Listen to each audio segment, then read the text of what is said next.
আসসালামু আলাইকুম প্রিয় দর্শক, আপনারা দেখতেছেন যে আমি জীবাণুনাশক ব্যবহারের জন্য একটি স্প্রে মেশিনে কিছু সিরাপ নিয়ে নিচ্ছি। সিরাপটির নাম হচ্ছে মাইক্রোনিল। এটি একটি জীবাণুনাশক। মূলত এটি দেওয়া হয় খামারের জন্য ভাইরাস কোনো রোগ জীবাণু না আসে।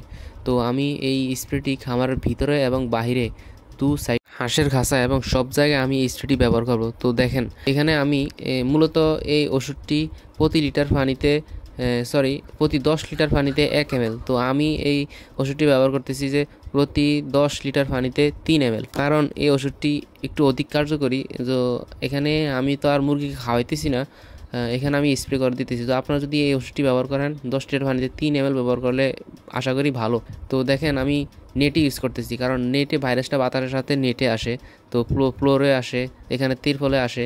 তো ভিতরে আগে নিয়ে দিতেছি। মুরগির গায়ে ফলে এটা কোনো সমস্যা নেই, কারণ এটি একটি জীবাণুনাশক। এটাকে অনেকে অল্প পরিমাণে খাওয়াই দিতে পারে, সমস্যা নেই। যদি মুরগিকে ভাইরাসে আক্রমণ করে, ভাইরাসে আক্রমণ করলে ওষুধটা খাওয়ানো যেতে পারে। ওষুধটির নাম হচ্ছে মাইক্রোনিল।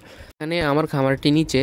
তো আমাদের কিছু দেশি মুরগি আছে এবং পাড়া প্রতিবেশীদের কিছু দেশি মুরগি আছে। এরা বিভিন্ন জায়গায় যায় এবং আমার খামারের সামনে চলে আসে। আমি জাল দিয়ে রাখছি, তবুও এরা চলে আসে, যার কারণে আমার ওই ভাইরাসের জীবাণুনাশকটা ব্যবহার করতে হয়। কারণ এটা মুরগি না আসলেও এটা অবশ্যই ব্যবহার করতে হবে, কারণ ভাইরাস তার মুরগি নিয়ে আসে না, ভাইরাস তো বাতাসে নিয়ে আসে। এবং মুরগিটা হচ্ছে আপনার সুরক্ষামূলক, তার প্রতি ব্যবস্থা আপনার নিতে হবে।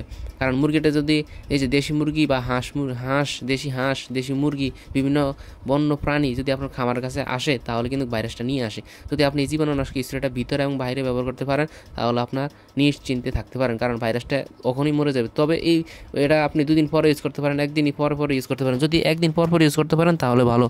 তো দেখেন আমি খামারের বাইরে চলে গেলাম। এই যে দেখতেছেন খামারের পিড়াতে এবং আশেপাশে, এই যে খামারের পিড়ার আশেপাশে এবং খামারের বিপরীত সাইডে, অপর সাইডে আপনি পাশেই প্রায় 1 থেকে 2 হাত করে হলেও আপনাকে জীবাণুনাশকটা ব্যবহার করতে হবে। এই যে খামারের পর্দাতেও ব্যবহার করতে হবে। খামারের কোনো সাইড বাদ রাখা যাবে না, চারো সাইডে আপনার এই জীবাণুনাশকটা ব্যবহার করতে হবে। যদি ব্যবহার করতে পারেন তাহলে আপনি নিশ্চিন্তে থাকতে পারেন, ভাইরাস আসার কোনো সম্ভাবনা নেই যদি প্রতিদিন ব্যবহার করতে পারেন। তো এখানে আমার একটি মুরগির খাঁচা আছে, তা আমি চিন্তা করলাম যে ওষুধটা যেহেতু বেঁচে আছে, আমি এখানে ইউজ করে দিই। মুরগিকেও রোগ জীবাণু ধরবে না, কারণ এই মুরগিটা ধরলে আমার ফার্মের ভিতরে চলে যাবে, ফার্মেও ধরে নিবে। তো এখানে আরও কিছু খোপ আছে, যেমন হাঁসের খোপ, মুরগির খোপ। তো সবগুলো খাঁচায় আমি এই জীবাণুনাশকটি ব্যবহার করেছি। আপনার যদি 2-1টি খাঁচা থাকে, আপনি কিন্তু ছোট বাজার থেকে স্প্রে এনে ব্যবহার করতে পারেন, কারণ কখন ভাইরাস চলে আসে, কখন মুরগিকে ধ্বংস করে দিয়ে যায়, আপনি কিন্তু টেরও পাবেন না। তাই আপনাকে সবসময় এই বিষয়ে সচেতন থাকতে হবে। আর ভাই, অবশ্যই আমার চ্যানেলটি সাবস্ক্রাইব করে এবং ফেসবুক পেজটি ফলো দিয়ে পাশে থাকবেন। আসসালামু আলাইকুম।